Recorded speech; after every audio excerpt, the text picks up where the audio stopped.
Hey, everybody, this is TJR. The list for Record Store Day Black Friday 2021 was published earlier today. And I thought I would take a few moments here and go over some of the titles that I see here, see what catches my interest, catches my eye. Some of these I am extremely interested in. Some of them I just think I should mention here for fans of these particular groups here. One that I think is going to be very big for fans of All Them Witches is the release of Live on the Internet. This is a 3 LP set limited to 2,800 copies. Let me read here from the website. All Them Witches are known for their loud and lengthy live shows. 2020 found the band releasing their critically acclaimed album, Nothing as the Ideal. An album release from this band would traditionally be followed by a lengthy 18-month tour across the globe, but due to an international pandemic, the band's touring plans were brought to a halt. This did not stop All Them Witches from assembling in a studio to broadcast a live set for their fans. The set was roundly received as an amazing performance, and fans immediately inquired as to whether or not this show would be available on vinyl. So it is. It's only going to be limited to 2,800 copies, 3 LP set. Just wanted to mention that one here. I feel like there's probably some strong interest for that. Here is one that particularly attracts me. I'm very excited to try to get my hands on this one. Blue Velvet, original motion picture soundtrack, deluxe edition. Angelo Badalamenti. I hope I say his name right. This is limited to 4,500 copies. So I'm hoping I have a good chance of getting a copy of this here. Of course, David Lynch's films are extremely important to me. And it's interesting. I tend to always get the soundtracks to his films. This is one I don't have a soundtrack for. So I'm definitely interested in this. Let me read what we've got here on this one. Generally considered one of the top 50 soundtracks of all time, Angelo Badalamenti's dark original score was complemented by a handful of powerful songs prominently featured in the film, most notably from Roy Orbison and Julie Cruz. This was the first time Angelo and David Lynch worked together, and the pairing has been a fruitful one henceforth. Both men have been heavily involved in this deluxe edition expansion, contributing to new liner and shaping the audio program, which comes directly off the unedited master tapes. Bobby Vitton's Blue Velvet has also been added to the track list for the first time. Pressed on marbled blue vinyl, and album art features the original art from the Italian movie poster designed by Enzo, hopefully I say this right, Ciotti. Hopefully I say that correctly. Very, very interested in this one myself. Really hoping I can get a copy of this one. Let's see. Here's one that I think catches my ear. Don't know if it's one I'll get, but this is Canned Heat and Memphis Slim, limited to 3,000 copies, single LP. These are the 1970-1973 studio collaborations between Memphis Slim, one of the greatest blues pianists, and Canned Heat. This release is considered to be more blues than blues rock, as the Memphis horns give this album an extra boost of funk. Package includes OBI strip, single jacket, printed inner sleeve, and original record labels. I'm kind of interested in this one here, even though I haven't really heard any of this. I'm definitely going to do a little research and try to listen up on some of this and see if this is something I would like. Another one that catches my eye here is the Jim Carroll Band, Catholic Boy Deluxe. This is a 2 LP set, limited to 1,500 copies. A deluxe edition of the 1980 release Catholic Boy, which packaged with a bonus LP of the original 1978 demos, including 2 unreleased songs, housed in a gatefold jacket. The art was put together by Stephen Lindsay, bass player for the Jim Carroll Band, and includes liner notes and photographs. So I don't know, honestly, how long ago this album was last issued on vinyl, but I get the feeling it's been a while, possibly. And to get it in this deluxe edition, I think is pretty cool. By the way, so far, I'm only discussing what are referred to as RSD exclusive releases. That means these releases are exclusive to Record Store Day. More on that in a moment. Let's take a look here. Something I noticed here, the first two Dio albums, Holy Diver and The Last in Line, are both going to be released for Record Store Day, but they're being released as picture discs. I used to have Holy Diver. I used to actually have that record back when it first came out. I don't have it anymore, but I can't even get interested in these because they're on picture disc. And I don't know, if you're a big Dio fan, let me know how you feel about this. I would think that, I can see where you might want the picture disc as just a collectible item, but picture discs just traditionally don't sound as good as the actual records. And I would think that, this would be more desirable to Dio fans if it was not a picture disc, because I'm just referring to audio quality here, just because of the audio quality, that it would be more desirable as just a standard vinyl release. It doesn't even have to be uncolored vinyl, but just a standard vinyl release. So that's kind of a shame.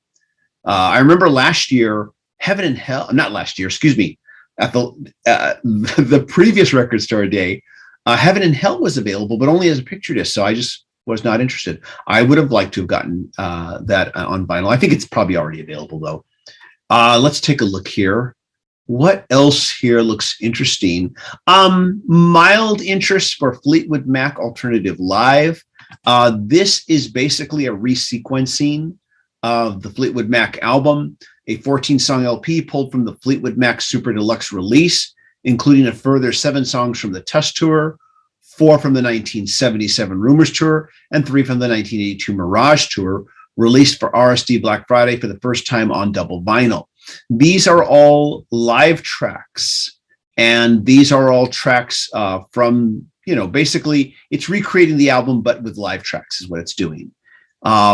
A while back, a few Record Store days ago, there was the alternate Rumors album, which basically took alternate versions of the tracks from Rumors, demos, B-sides, not B-sides, but demos, alternate versions, and put them together into an alternate version of the album. That was a huge seller.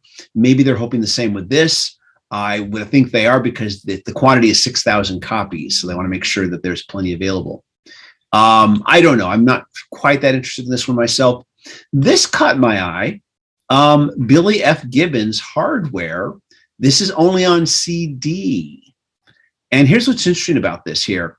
Billy F. Gibbons' latest album in a special limited edition 3D metal CD package. Now, I have this album on vinyl. I picked it up on vinyl. I didn't bother to get it on CD.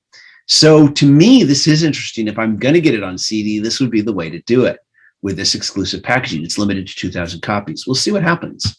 But yeah, I might actually get that one just for the fun of it. Let's take a look here. This one here, Robert, I think would definitely be interested in. Daryl Hall and John Oates, Fall in Philadelphia, the definitive demos, 1968 to 1971, limited to 1,500 copies. Recorded in the throes of their Philadelphia folk rock phase during the late 60s, this record is a collection of rare early recordings by Daryl Hall and John Oates before their signing to Atlantic Records prior to releasing their debut album. So this, I think, would be really cool for Hall & Oates fans like Robert. I would be interested in hearing it, definitely. Don't know if I would pick it up, but I'd definitely be interested in hearing it.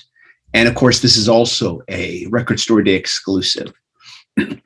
The Jimi Hendrix Experience, Paris, 67. Limited, oh wow, there's a big run on this one. Quantity, 13,200. This is a Record Store Day exclusive, but they're putting out a lot of these. So if you want one of these, there's probably a good chance you can get it here.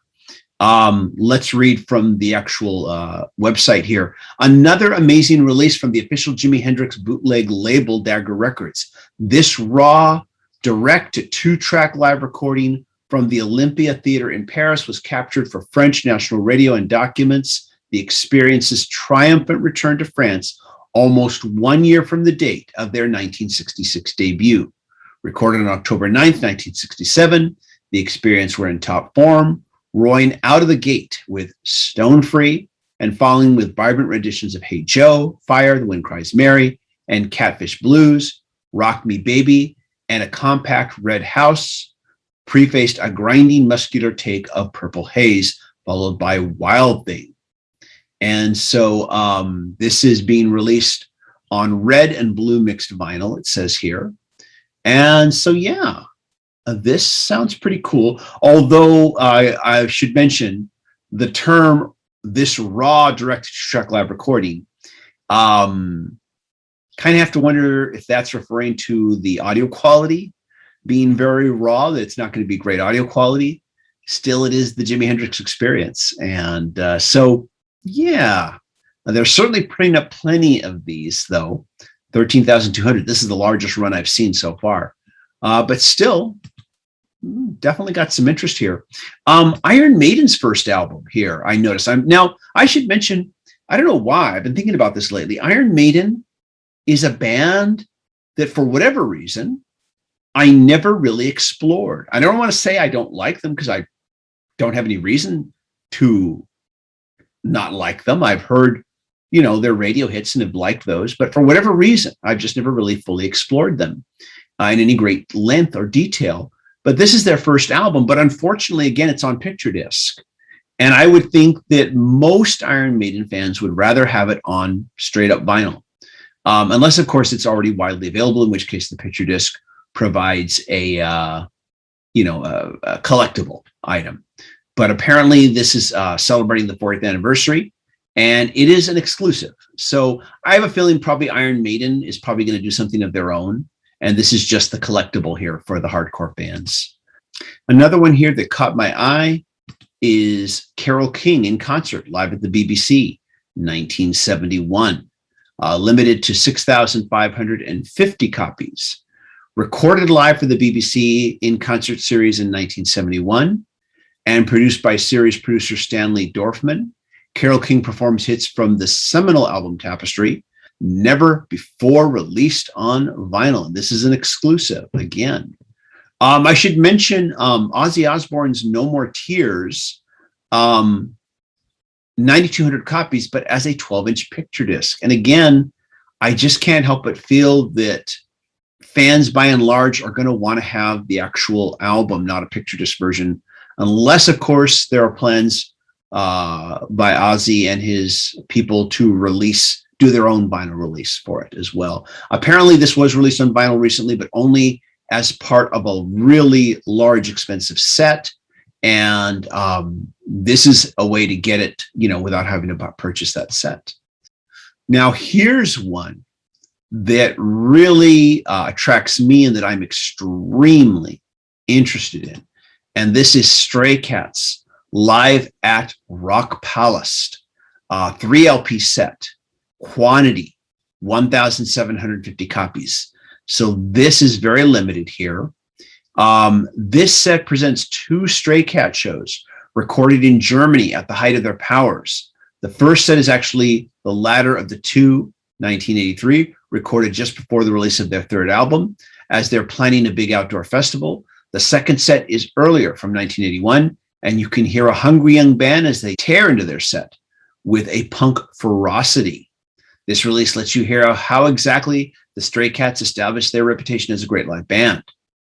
And so it says here, this triple album is now available as an RSD Black Friday exclusive in a trifold sleeve with a 4-page booklet, individually numbered on silver vinyl, limited to 4,000 copies worldwide. Apparently, these recordings were released as a DVD and as a CD. And so I guess this is like the first time it's been released on vinyl, as near as I can tell. And that's all I see here as far as the exclusive releases. This is what's kind of attracted my eye. But let me know what you have discovered. Now, the next section here is limited run regional focus releases. And here is where I see quite a few albums being released on cassette. We've got the Avett Brothers, Emotionalism, Jamie Lydell, Muddlin' Gear, J.D. McPherson, Socks. But I'm kind of surprised to see these cassette releases being made available here. I guess cassettes are becoming a thing. I honestly don't get it. Cassettes never sounded as good as vinyl or CD, so I don't quite get that. But it's probably just, like I said, a collectible type of thing. One of the albums being released on cassettes, J.D. McPherson's Socks, I own on CD. It's one of the few times I've actually bought a Christmas album. I really enjoy the album a lot. It's really great. This particular cassette version is being released in a quantity of only 500 copies. So once again, these are, I guess these are like, collectible things, potential collector's items, that sort of thing. But getting back here to the limited run and regional focus releases, as I look through these, there's only one here that really catches my attention here. David Crosby and Graham Nash, Wind on the Water, quantity of 1,000 copies. So this will be a hard one to get, not only because of its 1,000 copies, but it's regional. So not every area is going to necessarily have access to this. Let me read from the website here. This RSD Black Friday colored release is the first time since 1980 it's had a proper reissue with original artwork. That's it for the regional releases. And after that, we've got what's called RSD First Release. That means these releases, they're coming to Record Store Day first, but eventually, at some point down the line, they are going to get a national release. So if you miss these the first time around, they're going to be coming back. And to be honest, given the fact that Record Store Day releases tend to be higher priced, for a lot of people, I think it's just going to make more sense just to wait and get these when they, come out nationally. They'll probably be a bit less expensive. Now, of course, I bought the Elton John Live from Russia double LP a couple years ago. That was one of those. It was Record Store Day first. I don't regret getting it. I paid more for it. It was about almost a year before it came out nationally. And my version was on clear vinyl. These are all, and I think that's one of the things they do with these RSD First is that they do a little something to make them a little bit special from the national release when it comes out. For instance, the Elvis King in the Ring release initially was released on red vinyl when it came out for Record Store Day. When it finally got released several months to a year later, it was just on standard black vinyl. But there are a few things here that are kind of interesting here. Aerosmith, 1971, The Road Starts Here. Boston, 1971, a historic early recording of Aerosmith in their rehearsal room. Just the band, crew, and friends captured on Joe Perry's tape recorder. This never-before-heard performance showcases the early raw talent of this future Hall of Fame band. 1 year before signing to Columbia Records and 2 years before their, I can never say this word, eponymous debut, which featured many of these songs, including their enduring anthem, Dream On. So I'm curious to at least hear this, but this is going to come out nationally, so I will get the chance to hear this.